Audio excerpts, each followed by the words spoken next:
Welkom by Ekerk Lewendig, die podcast. Ekerk is 'n aanlyn geloofsfamilie waar ons saam na Jesus soek deur sy woord en dan sy hart uitleef na ander. Mag jy deur vandag se boodskap Jesus op 'n vars en nuwe manier ontdek. Geniet die boodskap. Vader wat in die hemel is, dankie dat ons weet U is 'n God wat ons kom soek, U self openbaar en ons ontmoet waar ook al ons is. Meer as dit is U ook die een wat ons verhouding kom herstel met U, deur die feit dat U seun en ons verlosser, deur Jesus Christus, vir ons in die kruis gesterf het. Dankie dat ons kan terugkyk in ons geloofslewe na die kruis toe, dat dit ons identiteit geskep het, 'n nuwe identiteit gegee het. Maar dankie ook dat ons kan vorentoe kyk en weet, hierdie belofte wat U nagekom het, om U Gees ook vir ons te gee, om U teenwoordigheid vir ons te gee, lê ook voor. Here, waar ons vandag hier is, U ken ons harte, laat ons dalk die angs of die vrees of bekommernis op sy sit, sodat ons kan hoor wat U Gees deur U woord op ons harte wil duidelik maak. Vra dit in U groot en heilige naam alleen. Amen. Daar is sekere soort kamers wat ons as mense soms in ons lewens bou. Dit is nie noodwendig 'n fisiese kamer nie, maar dit kan 'n geestelike kamer wees, 'n metaforiese kamer wees, 'n kamer van vrees, of dalk 'n kamer van onsekerheid, dalk 'n kamer waar ons sê, ons het nie 'n idee wat volgende gebeur in hierdie wêreld nie. Die wêreld raak as te ware vir ons 'n gevaarlike plek. Wanneer ons nie weet wat volgende gebeur nie, dan trek ons eerder in hierdie kamer in. Sluit die deur, maak die gordyne mooi toe, en dan weet ons hierdie spasie is een wat ons weet wat voorlê, weet wat volgende gaan gebeur, weet dat ons al veilig is, en dan probeer ons net oorleef. Dan gaan ons in oorleefmodus in. Nou ek wil vandag ons teksgedeelte, Johannes 20, vers 19 tot 31. Dis perfek hierdie teksgedeelte wat terugkyk na die Paasgebeure, maar ook so vorentoe na Pinkster. En die Johannes verduidelik vir ons so mooi die evangelie, hoe hierdie disippels juis in so 'n kamer was. Yes, verseker fisies, maar ook so gaan ons sien dat hulle ander redes het ook om in daai kamer te wees. En wat gebeur as ons verlosser deur Jesus opdaag en hierdie kamer vir ons uit die kamer uitjaag as te ware? Nou, ek lees vir ons die teks, Johannes 20, vanaf vers 19. Laat op daardie eerste dag van die week was die disippels agter geslote deure bymekaar, omdat hulle bang was vir die Jode. Jesus kom staan toe tussen hulle. Vrede vir julle, sê hy. Hy wys toe ook sy hande en sy sy vir hulle. Die disippels was baie bly om die Here te sien, en Jesus sê toe weer vir hulle, vrede vir julle. Soos die Vader my gestuur het, stuur ek julle ook. Met hierdie woorde blaas Jesus op hulle, ontvang die Heilige Gees. As julle mense hulle sonde vergewe, sal God dit ook vergewe.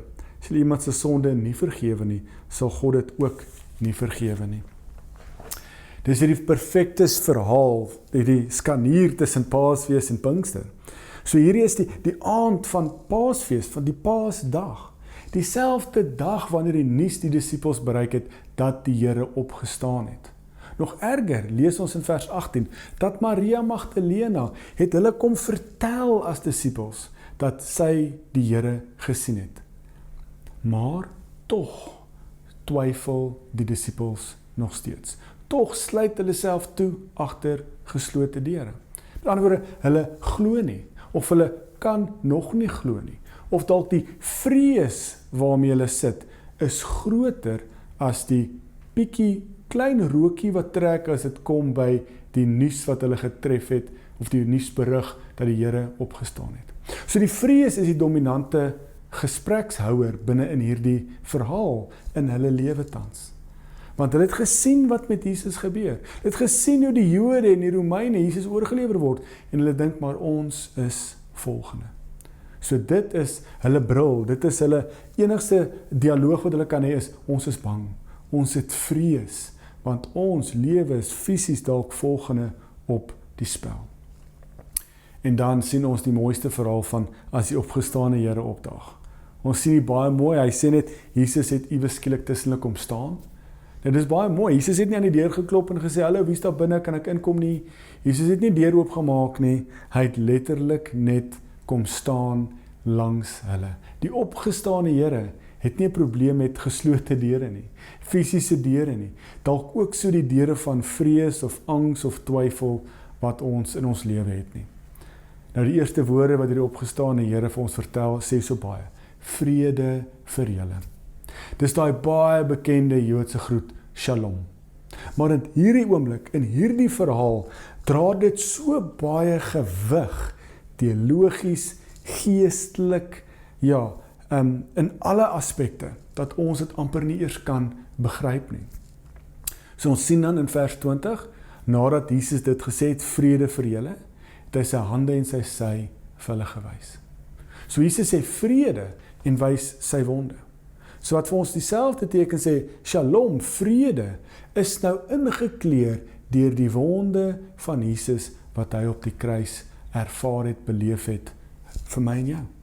So dis nie toevallig nie. Johannes wil hê, die skrywer, ons moet hierdie verskriklik mooi raak sien. Die vrede wat Jesus bring, kom nie ten spyte van die kruis nie. Maar die vrede wat Jesus bring, kom slegs deur die kruis. So die wonde is 'n bewys van Jesus identiteit, ja, maar dis ook meer. Dit sê, kyk, dis werklik ek is die een wat op die kruis vasgespijker was.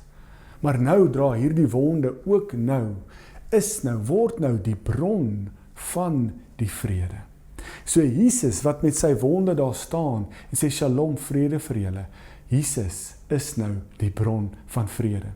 En Jesus is nou die Christus, want hy's gekruisig, hy's begrawe, maar die dood het hom nie oorwin nie. Hy's uit die dood uit opgewek. En so staan die opgestane Here, staan vrede in hulle teenwoordigheid.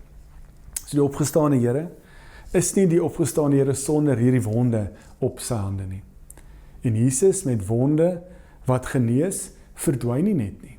Hy het hierdie gewonde opgestane Here wat sê vrede, maar hy daag ook op wanneer die disippels hierdie vrees, hierdie angs het. Nou sien ons die reaksie van die disippels, wat juist dit vir ons kan sê. Die disippels wat bang was en agter geslote deure is, lees ons dat die disippels bly was toe hulle die Here gesien het. So in een oomblik verander hierdie totale atmosfeer van die kamer. Waar daar vrees was, staan nou vreugde, blydskap. Miskien kan ons sê waar daar onsekerheid was, begin daar nou hoop gekweek word. Nie omdat die omstandighede verander het nie, nie omdat die berig hulle bereik het dat, die Jode soek julle nie meer nie, julle as Jesus se volgelinge is veilig, julle is okay. Daar's nie meer rede vir vrees, of om bang te wees nie. Nee, omdat Shalom, omdat vrede, omdat die opgestane Here opgedaag het. En dit is vir ons die hart van Paasfees. Nie dat iewes skielik alles reggemaak gaan word. Al die probleme gaan weggevat word, die twyfel gaan omskep word in hoop, of dat die vrese weggevat word nie. Nee, maar Paasfees is dat die opgestane Here, wat vrede is, vrede bring, daag op. En hy is teenwoordig in ons kamers wat ons opstel en onsself agterin toesluit. Nou hierdie verhaal is my so mooi, want dit stop nie daar nie. Ons as gelowiges is, baie keer sê ek het ons as Paasfees gelowiges. Ons glo en bely die kruis en die opgestane Here. Ja, maar dan stop dit daar. Maar die Here sê nee. Daar's meer wat kom met dit. Hy sê tweede keer eintlik, vrede vir julle. Maar dan lees ons ook die mandaat wat die opgestane Here nou vir hulle gee. Nadat vrede opgedaag het, sê hy, so is die Vader my gestuur het, stuur ek julle ook. En dit is vir ons 'n baie teologiese, maar ook geestelike belangrike punt. Dit beteken vir ons is radikaal. Die disippels is agter geslote deure.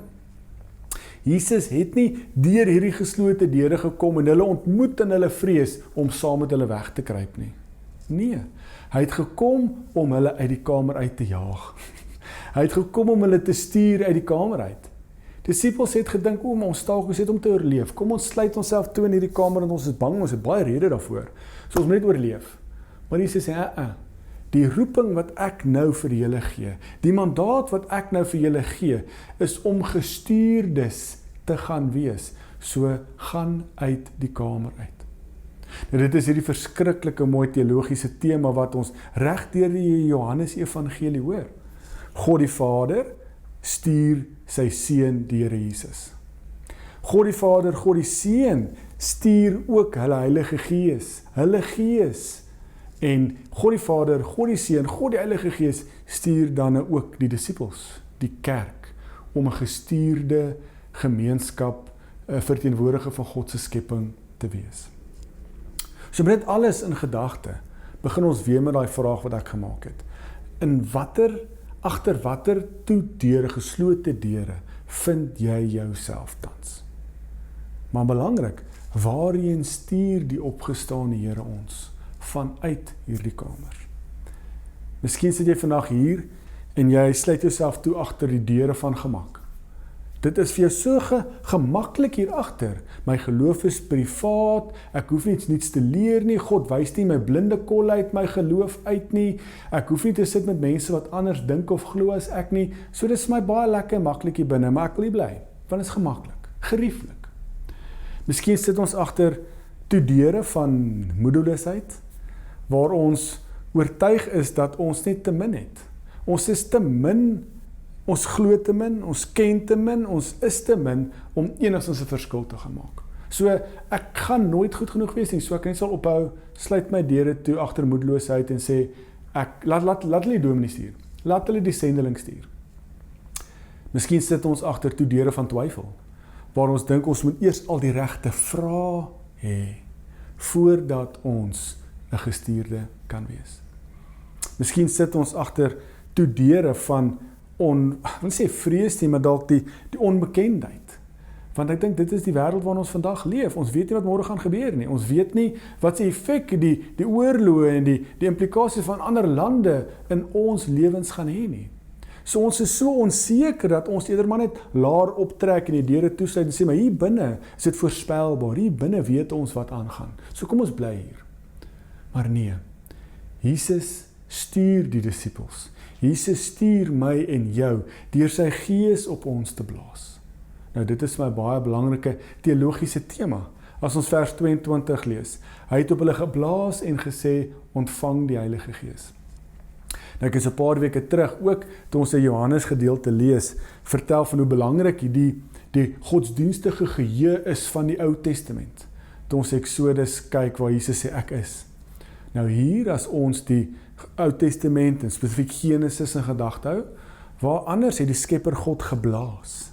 Genesis 2 vers 7. Daar waar Jesus God se hande vuil maak, uit stof uit die mensvorm, blaas hy lewe in hulle. So nou, die lewe is die asem van die Skepper God is lewe. God is die bron van lewe. Die asem van God is die bron van lewe. Nou, Johannes 20, in Jerusalem, agter toe deure, gebeur iets soortgelyks. Jesus, die Skepper God, blaas nou in sy disippels in. Maar wat doen hy nou? Hy gee sy Gees. So Johannes wil hê ons moet hierdie verbintenis maak, dat dit wat hier gebeur is 'n nuwe skepping. Dis Genesis 2.0, skepping 2.0. Die opstanding is nie slegs hierdie wonderwerk wat Jesus se liggaam betref nie, maar is ook die begin van God se nuwe wêreld. En die kerk en die disippels by name is die eerste gemeenskap wat hierdie nuwe skepping is, maar ook so moet gaan verteenwoordig. So ons as gelowiges wat die Heilige Gees van God ontvang deur God, wat deur Jesus sy asem in ons inblaas, is waar die drie-enige God, God die Vader, God die Seun, God die Heilige Gees, ons nou stuur om hierdie nuwe skepping te gaan wees. En dan, as dit nie genoeg is nie, kan ons 'n paar tekste verder lees. Ek lees vanaf vers 24 verder. Thomas, wat ook Didymus genoem is een van die 12 disippels. Hy was nie by toe Jesus die eerste maal by sy disippels was nie. Die ander disippels het hom wel daarvan vertel. Ons het die Here gesien. Waarop hy geantwoord het, as ek nie eers die wonde van die spykers in sy hande kan sien, of met my vingers aan die wonde kan raak, of my hand op sy wond in sy sy kan sit nie, sal ek dit so waar nie glo nie. 8 dae later was sy disippels weer in die huis saam. Hierdie keer was Thomas ook by hulle. Die deure was nog gesluit toe Jesus tussen hulle gekom staan en sê vrede vir julle. Daarna sê hy vir Thomas, bring jou vinger nader en kyk na my hand. Bring jou hand en sit dit op my sy.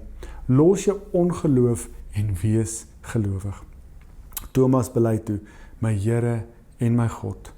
Jesus antwoord, glo jy omdat jy my gesien het? Bevoorreg en gelukkig is die wat my nie so sien nie, maar tog glo.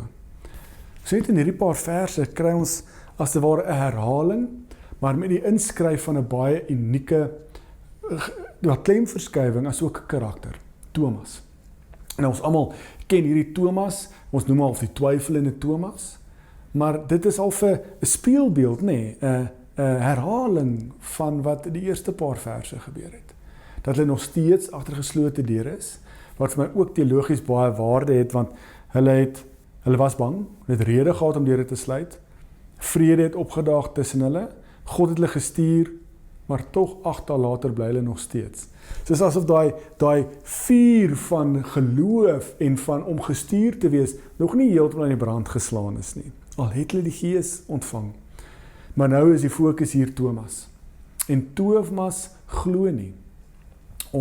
Al sê die disippels om ons het die Here gesien. Sê Thomas, is ek nie self dit sien, as ek self my hand in daai wonde kan sit nie, dan sal ek nie glo nie. So dis die twyfelende Thomas.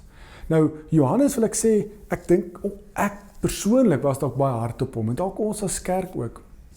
Maar ek dink nie Johannes, en juist die Here hier, oordeel Thomas, dat hy twyfel nie. Nee, hy beskryf hom dalk net eerlik. En dit is my so mooi, want miskien sit jy vandag hier, en die geslote deure wat agter jy sit, is die een van twyfel.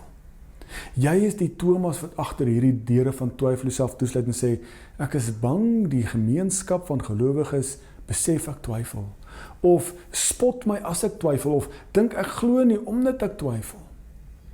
Die Here daag nog steeds op, die opgestane Here. Vrede daag op. En wat is my so mooi van die Here? Die soekende Here, die Here wat vind, Skepper God wat vind, die opgestane Here daag op. Hy sê vrede vir julle. Voor daar iets gesê word, sê hy vir Thomas, Thomas, kom, bring jou vinger, druk hom hier in my sy, druk hom hier in my hand in, moenie twyfel nie, maar glo. Die opgestane Here twyfel, vat Thomas se twyfel na geloof toe. Hy oordeel Thomas nie omdat hy twyfel nie. Hy skryf hom nie af nie, hy sê nie, maar jy is nie goed genoeg nie. Maar die opgestane Here daag op, te midde van die twyfel, in jou kamer van twyfel. En dan dink ek, is Thomas se belydenis hier vir my, half hierdie teologiese klimaks, van die hele verhaal. Thomas beantwoord, my Here en my God. So mooi, relasionele taal van verhouding.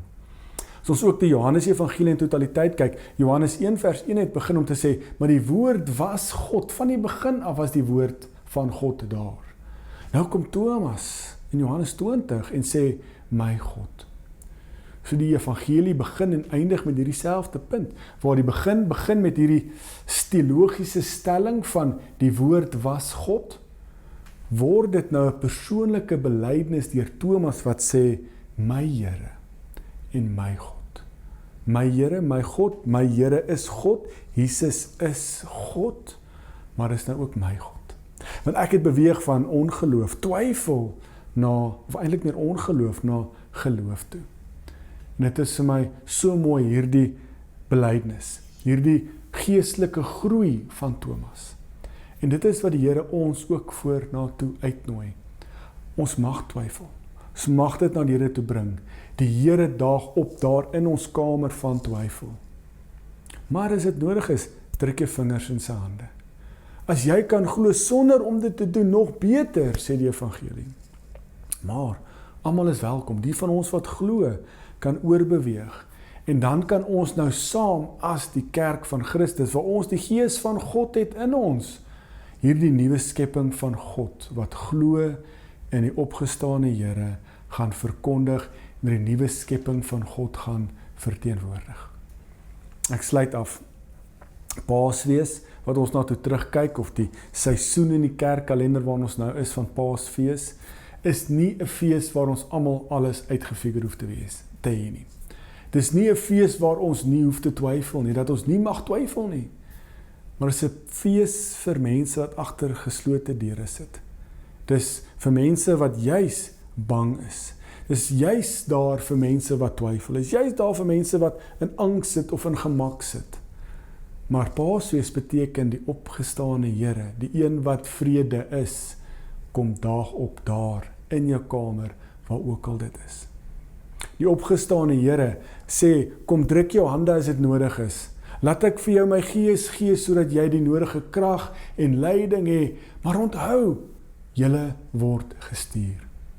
So Paasfees, die tyd tussen Paasfees en Pinkster is, waar die opgestane Here vrede opdaag, waar ook al jy is, in watter ook al kamer jouself toesluit, in watter ook al konteks jy jouself vind. Die opgestane Here, die een wat vrede is, daag op. En hy is dan ook die een wat sy gees vir ons gee. En ons word dan deur die Here uitgejaag uit die kamer uit. Om te sê, maar gaan wees dan nou hierdie nuwe skepping wat jy is.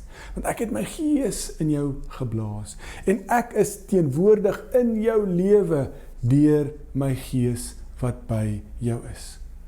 En ja, terwyl jy gestuur is, maar jy gaan nog dalk twyfel. Jy word gestuur in 'n wêreld van onsekerheid. Jy word gestuur in 'n wêreld van vrees en rede om bang te wees. Maar jy is nie alleen nie. Vrede is by jou.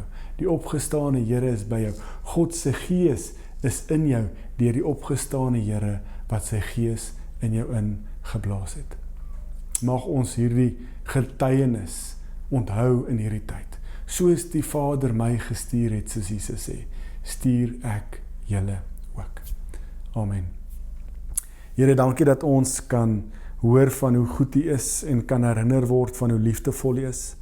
Dat U nie net vir ons in die kruis gesterf het nie, Here, maar dat U ook die een is wat opdaag in ons oomblik van twyfel of angs of onsekerheid of gemak.